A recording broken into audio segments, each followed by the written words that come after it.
Last November, former Bolivian President Evo Morales was forced out of the country due to allegations of voting fraud during his fourth presidential election. The basis for those claims came from a report done by the Organization of American States, which cited widespread deliberate election fraud. Now, as friend of the show Glenn Greenwald writes, it turns out the report was more concerning than the election results. And Glenn is the co-founding editor of The Intercept, and he joins us now to discuss the report along with those who embraced it as a reason to remove Morales. Great to see you, Glenn. Good to see you, Glenn. Good to be with you guys. Could you just take everybody through this story for folks who haven't been following it closely? Yeah, I think it's important to take a step back just quickly about the Morales presidency. He was elected in 2005, became president in 2006, and at the time, Bolivia was a really struggling political framework. They had barely any stability. They had, in the year before he was elected, 3 different presidents just in 1 year. And he really stabilized the country. And even though he was kind of a socialist and center-left candidate, he quickly started mounting up successes, even from the perspective of people like The Economist and the World Bank. There was economic growth in Bolivia. He was distributing equitably, but not radically. It was really an amazing success story. He was incredibly popular, the first indigenous president from a country that has a majority indigenous population. And his popularity was so great that when he went to go for a run for a third term, they tried to impose term limits on him. And then the fourth term that he tried to seek in 2019 was kind of controversial because he had become increasingly hostile to the United States, to ideologies of neoliberalism, to international institutions interfering in Bolivia. And so there was a lot of controversy, but he was clearly still the most popular candidate. He won the election in October of 2019. Under Bolivian law, you have to win by 10 points, by 10 percentage points over your next nearest competitor in order to avoid a runoff. And the election board certified 2 days after the election that he had just gotten above the 10% threshold. And that was when the right wing of Bolivia, which is this white Christian reactionary pretty aggressive faction, started claiming voter fraud. The Organization of American States swept in, did a very preliminary audit, issued a report on November 10th, finding that there was deliberate voter fraud, that the election was essentially not fair. And the military and the police joined together with the support of the United States to tell him, look, you better leave Bolivia or we can no longer guarantee your safety. And he fled to Mexico where he got asylum. Insane. Okay, so, and then after that, what has now come out is additional reporting, I believe, by the New York Times. This is what kind of sparked this segment about a week ago, saying that in a bitter election accusations of fraud, there are now second thoughts, and that a close look at the election data suggests that the initial analysis by OAS, which raised questions, was flawed. And Glenn, then the Organization of American States fired back in a new kind of trying to go point by point against this report, saying that, oh no, all of this is actually false. So what do we make now of the most recent developments of what we know about the actual OAS data itself? Well, so again, we need to put a little context on that because the OAS has long been viewed in Latin America as a tool of the United States. The United States devotes, I think it's something like 70% of the overall OAS budget. It's a tool used to serve U.S. interest in Latin America to make sure that the governments in Latin America are friendly to the U.S. Bolivia has a ton of lithium for which China and the U.S. are currently competing because of its important in electric cars. So I interviewed Morales in Mexico about a month after he fled. And back then he was saying there were already studies saying that the OAS conclusions were fraudulent, that they were manipulated, that they manipulated the data. There were already huge doubts about the OAS study. Scholars with various institutions had published preliminary reports saying that they couldn't replicate the OAS findings.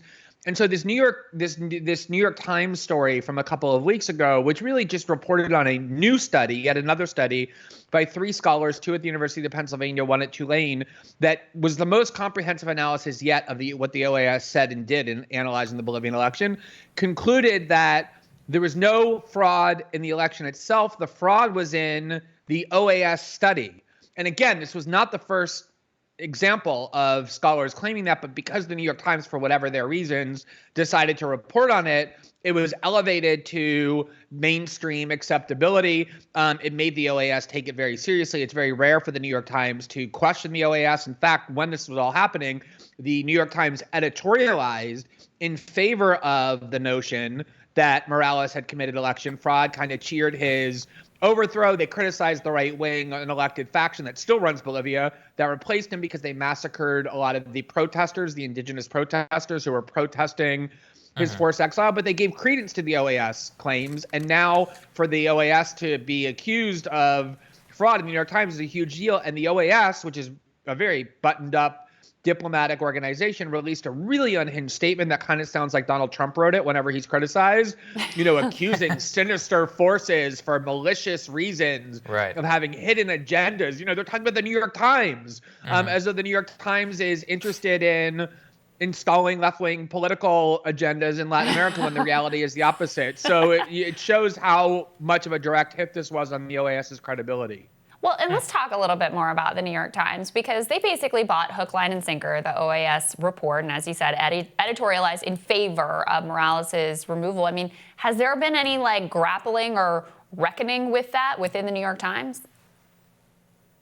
No, none. And I mean, even this article didn't, it forgot to mention when pointing out that the OAS study was very flawed, that the New York Times itself relied upon it, both in its news reporting and in its editorializing, about affirming the idea that Morales fled. And so did a lot of other kind of prominent people. Michael McFaul, the senior Obama national security official, was ambassador to Russia, and several other kind of high officials and people in media, just proclaimed definitively that the attack on democracy came not from the coup plotters, not from the unelected right-wing faction that continues to run Bolivia 7 months later without an election. No, they weren't the attackers of democracy. They were the defenders of democracy in this story.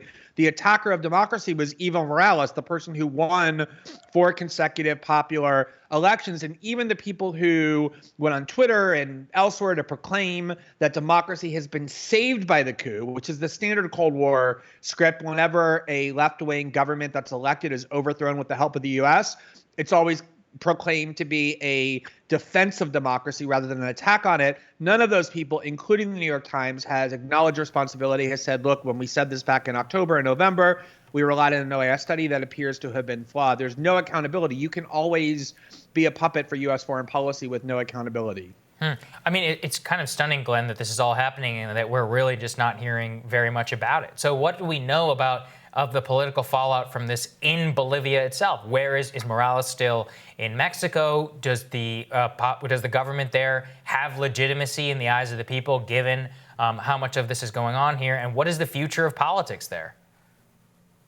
Yeah, I mean, again, just, what's so important is that Bolivia was a huge success story in a region that hasn't had many of them.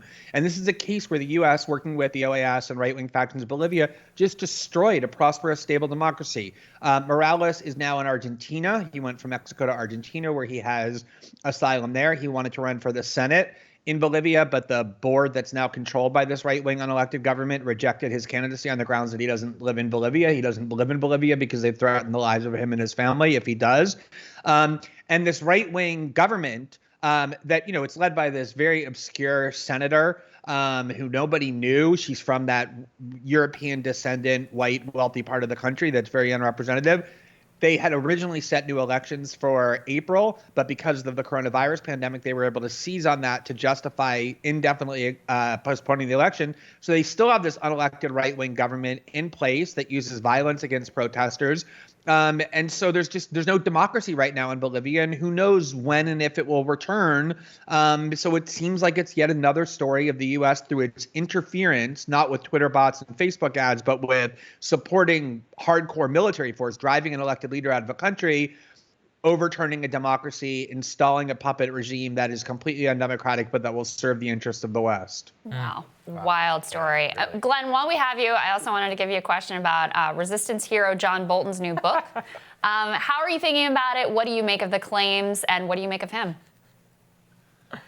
I mean, every time there's one of these books or one of these claims, everybody in the media decides to give it credence because it serves the agenda of attacking Trump. Everything that Bolton's saying, even if you assume it's true, seems pretty consistent with what we already know about Trump. He likes authoritarian regimes. He likes authoritarian leaders because he thinks they're strong. He thinks the role of the United States should be supportive of them. But John Bolton is an inveterate pathological liar. This is something that, he's not just a militarist, like a fanatical sociopathic warmonger, which he is, but he's also been he advances that agenda through constant lying. He was part of the Bush-Cheney years. He was even too radical during the Bush-Cheney years to get confirmed by a Republican-controlled Senate when George W. Bush tried to make him the ambassador to the UN. And now suddenly we're supposed to hold him up as this kind of oracle of truth, this brave crusading whistleblower who's going to reveal the truth of what really happens inside the Trump administration, of which he was a part, and never decided to say anything until he perfectly timed his stunning revelations to maximize the potential for book profits as we're heading into an election. So everything about John Bolton means that you should invest no credibility in him and what he says. And yet, of course, the opposite's happening because it serves the media and the Democratic Party's anti-Trump agenda. It's just a complete distortion of any sort of integrity in our discourse yet again. Well, very well said, sir. All right, we appreciate it, Glenn. Thanks, Glenn. Great to see you. Okay, good to be with you guys. Yep. Next on Rising, John Maynard Keynes' ideas are still highly influential in economics today. Huffington Post senior reporter Zach Carter discusses Keynes' life and impact when Rising returns.